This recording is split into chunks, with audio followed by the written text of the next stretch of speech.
welcome to your reading. Thank you so much for the support. I have your notes, I have your spread. Let's get into it. I did the classic Celtic cross, and then I also pulled at the end a card just for your question, because in here we get a lot into you. And then I have a little clarifier card at the end for you specifically. And I have to say, this is quite a positive reading. So first we have you. This was the representation of you. It came out while I was shuffling, and it's the Four of Wands. This is a really fun Four of Wands because it has like really feminine energy.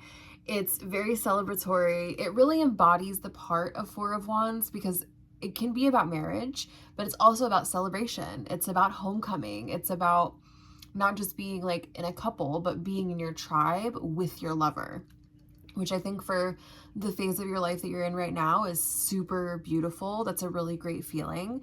And yeah, like there's excitement and there is pleasure and there's stability as well, because with a four, we're always looking at stable energy.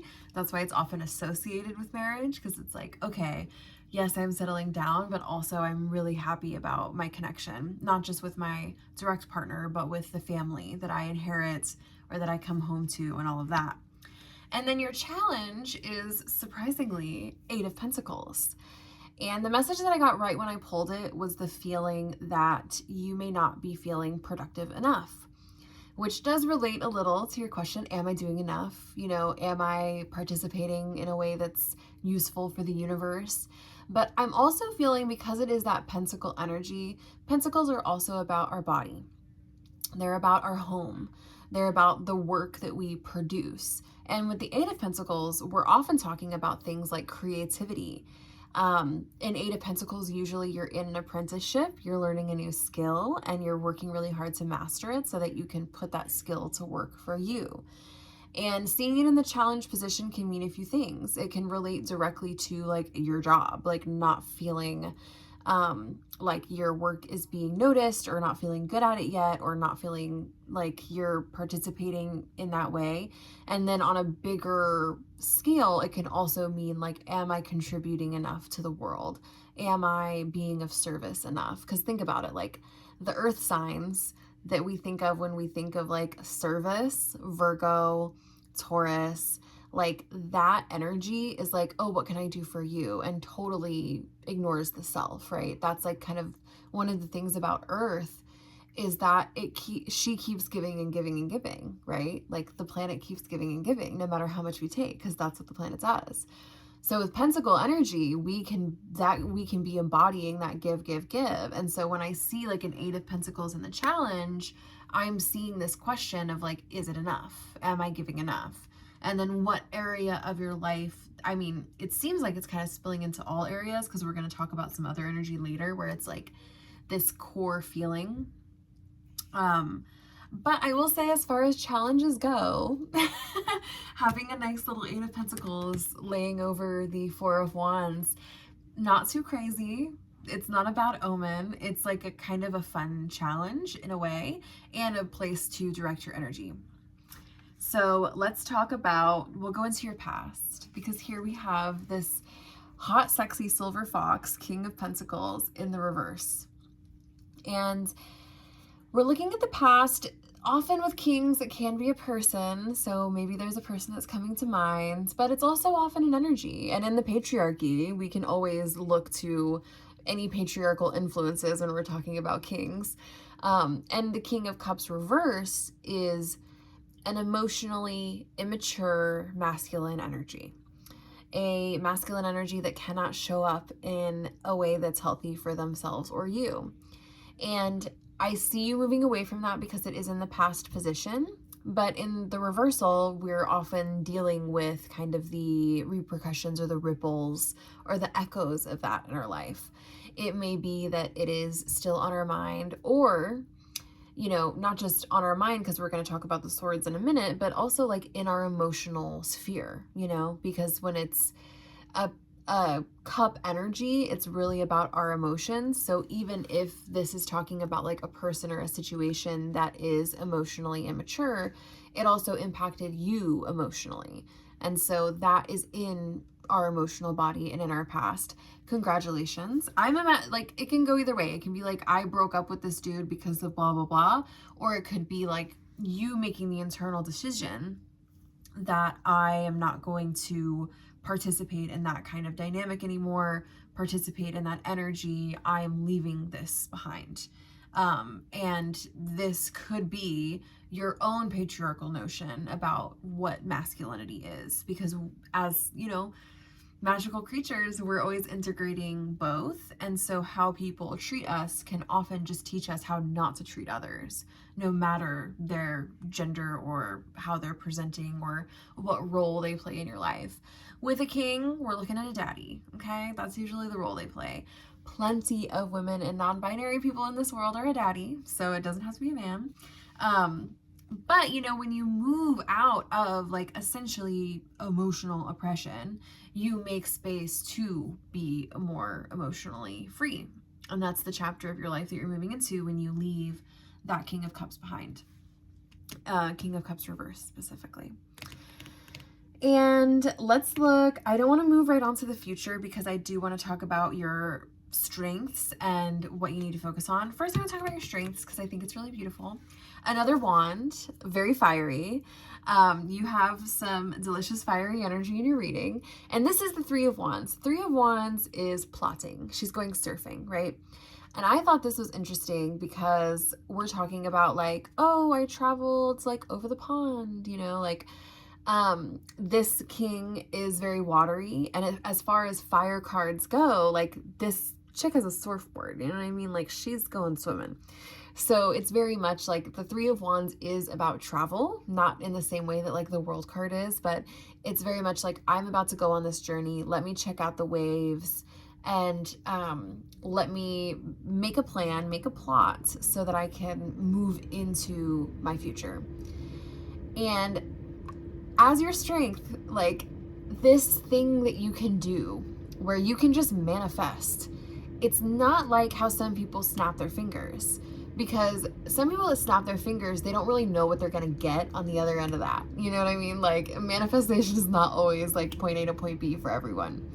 You have this skill of having like a creative access to strategy, being able to integrate plotting and planning and doing step by step and making it work in a way that's going to be functional and manifesting things that are seemingly impossible from nothing. And it may look like a snap of the fingers from the outside, but on the inside, you know that you have, I mean, almost to the point of ruminating, you've plotted it, you made it happen, right? And it's your creative energy and your creative fire that helps that happening. So that is a strength of yours, is that creative fire, passionate, that is also integrated with the planning and the strategy. Beautiful energy. And then something for you to focus on.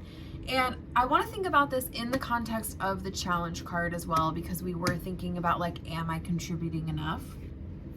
Being productive is a scam. I hate to say it because I'm a Virgo and I love being productive, but like productivity, especially at the Eight of Pentacles level, like we want to be at Eight of Pentacles while we're learning. We don't have to be at Eight of Pentacles 24/7. You know what I mean? Like cranking out pentacles all day, every day. That's no way to live. And I say that to say this. Your thing to focus on is actually the Page of Swords. Very much about thinking, studying, and not taking action. I know, torture. But because you have a brilliant mind and you have creative thinking and you have this idea about what productivity looks like, the only way to get you to rest in this context is to be researching. Not necessarily like reading an autobiography, but getting really connected to your thought process, mastering your thoughts. You're a little wily with them, right? Which is good, like yummy. We love a brilliant galaxy brain thinker. But when the universe is asking you to focus on a Page of Swords energy, what it's kind of inviting you to do is come back to the brain. Let's get into a little more logic. Let's actually maybe like get out of our body a little and get into our head a little, which is not normally something I advocate for. But if you're processing a lot of grief, if you're processing a lot of survivor's guilt, if you're processing a lot of emotions, yes, you're always going to have your brain on during that. But if our emotions are running like that, then essentially we're just dragging the mind behind us. We're not necessarily integrating in a logical way. There's a chapter for having your feelings. There's a chapter for resting and not doing shit. And there's a chapter for integration and processing it in a way that we can apply to our lives. I think that you have no trouble getting into your brain, but it can feel like guilty. Like, oh, I'm disassociating, or oh, I should be doing something productive. When really, like, the way that your brain works is in itself a contribution to the planet. Ignoring this like piece of you, oh, my Duolingo wants me to do Espanol, that is a brilliant thinker, so that you can like, oh, let me do this, let me do that. Like, I'm feeling like you kind of like run away from like just being in here, which is actually where you feel comfortable and safe. I would not advocate for anyone to always be like always be in their head. Like, that's not, you know, any way to live. But I also wouldn't advocate for anyone to always be in their body, or always be in their spiritual body, or always be in their light work, or always be anywhere, you know. The universe is saying like, hey, remember this thing that you love to do where you think and you learn and then you share what you learn, and then you know, like, remember that? Like, come back to that. Like, we want you over here. And it's something that's really gonna lift your mood and lift your attitude and probably open up avenues for you in the wand and pentacle realm. It's just like, okay, I know it's a mess in this head, but like, we gotta get some shit organized. And as someone who doesn't have the capacity for logic, I can't understand it. So good on you, because that is not my life. That is not how I operate at all. It's even weird for me to think about someone who has fun in their head, because my head is not fun. So good for you. And it's not always disassociating. I feel like that's kind of what I need to tell you, is that thinking is not always inherently dissociating. Okay. We got to look at the little near future card, and this one is a little spooky. It is the Two of Swords.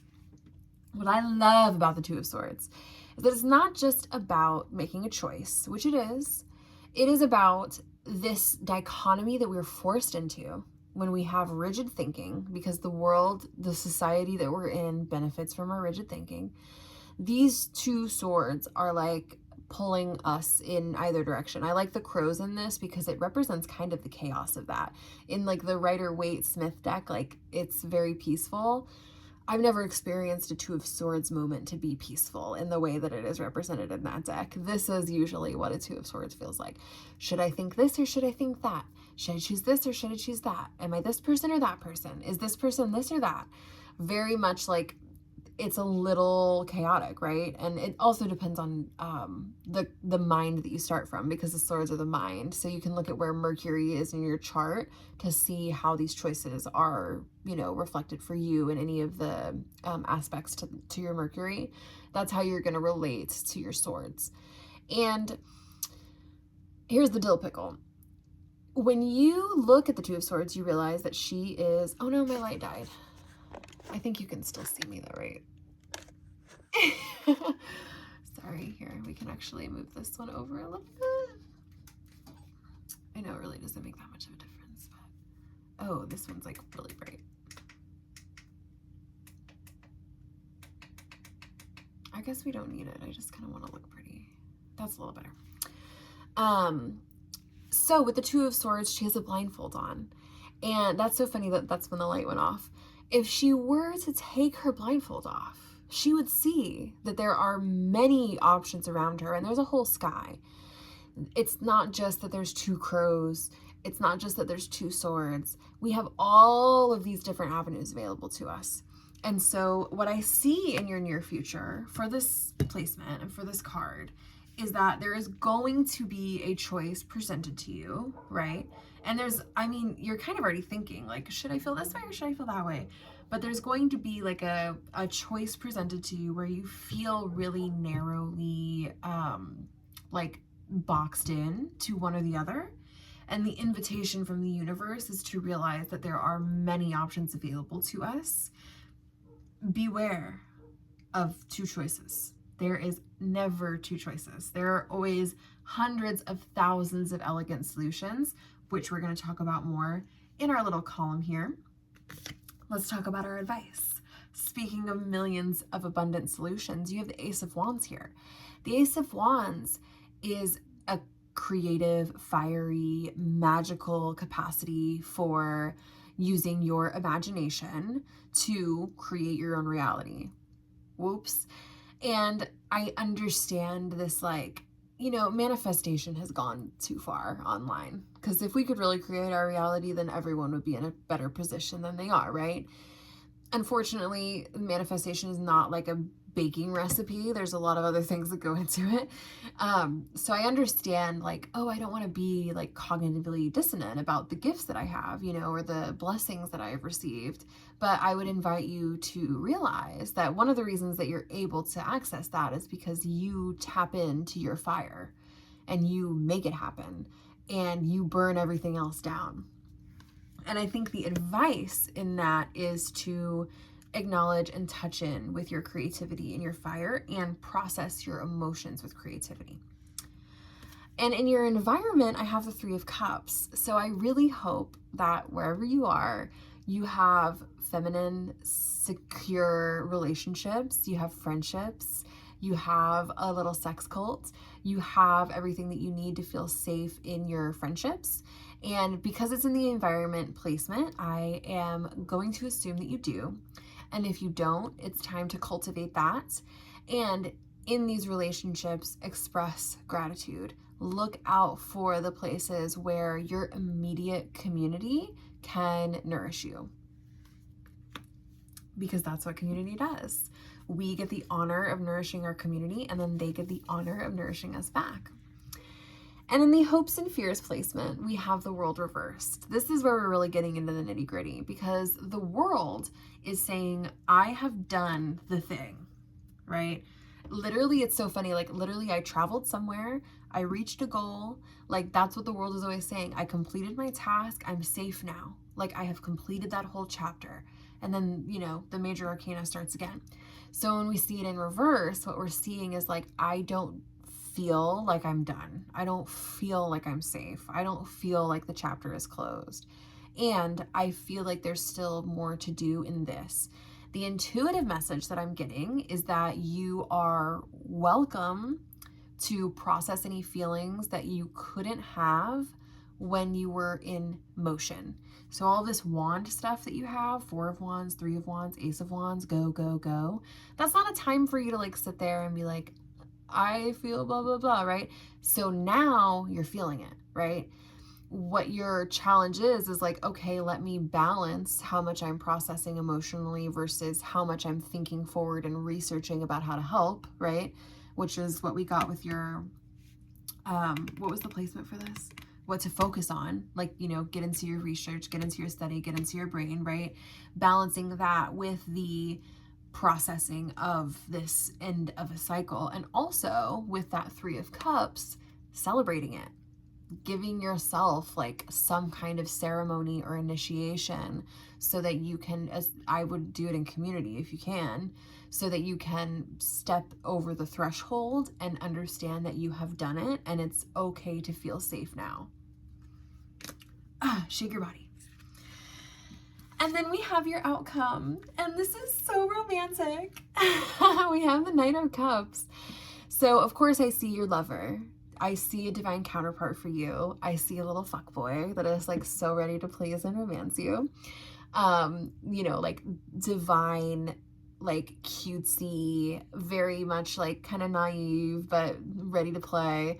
A little reckless, totally an active service person, but also this is literally giving you permission to be delusional, which if I were you, I would take that permission, because Knight of Cups is like, hey, listen, we only have one life. We might as well get it on. And yes, I love you, or whatever else I have to say to you to get you to come to the bathroom with me right now. It's like very Knight of Cups. Like, oh yeah, I wrote you a love letter. And yes, I kissed it several times. So, fall in love with life, be delusional, have your feelings, connect with, I mean, like eroticism, pleasure, love for other people. And I know that's easier said than done. And so when I was kind of looking at this and it was all kind of like rainbows and daisies and like like, oh, it doesn't really like actually reflect because yeah, you know where I am in the situation I'm in. Like, this reflects your reality, but you're also asking like, okay, but there's stuff outside of my reality, right? So what about that? And I think that's really honorable. Not your responsibility, not your problem, but totally your prerogative as a servant of the world, as a servant of this generation. I commend and love that you feel that way. So I did pull a card specifically for the story of like the balance between feeling really grateful for where you are and the grief, right? There are some touches of this here, right? With the leaving patriarchal emotional immaturity, with the stepping over the threshold so that you can have ceremony and feel like you've gotten it. With the like Three of Wands and travel and all of that.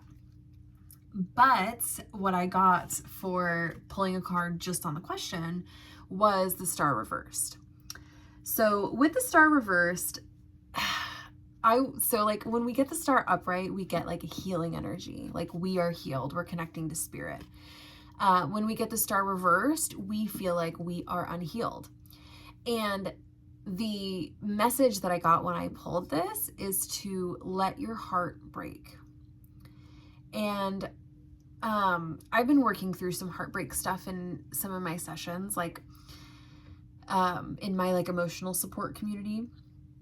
So I want to speak on that because the message that I got here about letting your heart break is really tied to that, which is we may feel, when we have empathy, sympathy for another person or a group of people or a place, blah, blah, blah, that we are pitying them, that makes them less than us, that we are, because of like, if we're in a privileged position, like we have it better, and it's like an insult to the things that they have and their blessings. And because we come from a hierarchical society, because we come from a culture where feelings are suppressed, they're not allowed to move through our body.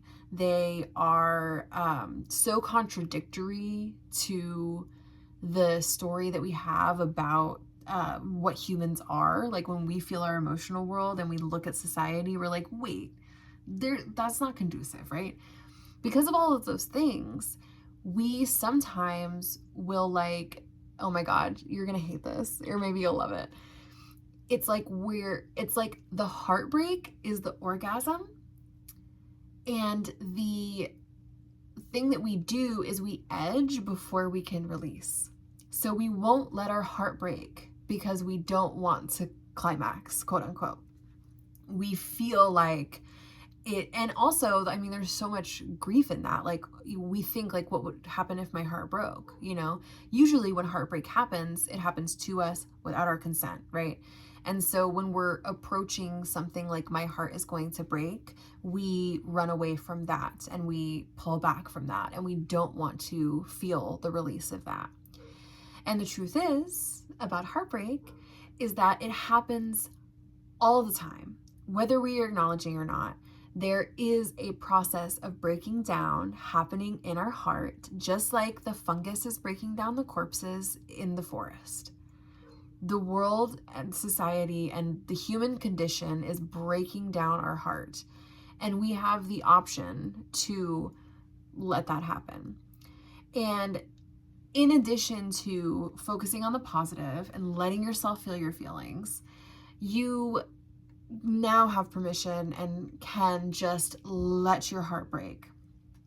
I don't know if you've done any ceremony yet about the heartbreak part, but like, because I'm getting a big ceremony message for you, I am imagining you doing some personal spell work, grieving, letting your heart break, journaling, feeling the feeling of your heart breaking open and gold spilling out, like molten gold out of your heart chakra, so that you can really feel that.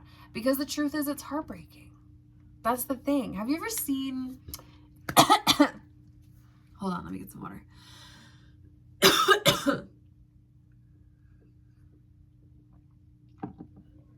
Midnight Gospel. It's a cartoon on Netflix, and there's a line where the comedian and podcaster Duncan Trussell is talking to his mom who's dying, and he's like, what do we do with all of this heartbreak, or something like that? And she's like, you cry. And that's like, you know what I mean? Like, it's, I think for people that like us, that we're really conscious, like we want to do it right, we want to do the feelings right, we want to process it correctly, we want to take all the steps, do the thing. It can be hard for us to just like feel it, you know, because we have a little bit more of a structure and consciousness around our emotional body. So I wouldn't get too deep into it. Don't hurt yourself. Don't use your emotional capacity as self-harm. But yeah, let your heart break. Because in that, you know, grand question about how do I feel about this, the answer is you feel a little heartbroken, right? And then it gives you the freedom to heal, feel and heal. Heal others, help others. You're helping me right now, right? You're doing a great job. You're going to lean into your research and you're going to find ways to help others. You're going to relax around your productivity and understand that your contribution to the world is existing, and everything on top of that is just whatever you want it to be. And that you have this creative strength for making a plan, and that your capacity for strategy is a way that you help yourself, but also help others. And I'm seeing a lot of community and love here for you, and a huge support network. So overall, I think it's great. And I know that you are also experiencing this reading and having a lot of ideas and interpretations. And so, as I say, tarot is spiritual work. We just did a lot of magic. So drink some water, be really gentle with yourself, journal about this. Feel free to take what resonates and leave behind what doesn't, because at the end of the day, it's just a reading. And I am honored and humbled to be a part of your spiritual practice. And I hope that this, though it is probably exhausting to actually listen to and process, that once you integrate it, it will be really energizing, and it'll give you the motivation you need to live your most brilliant life. Thank you so much.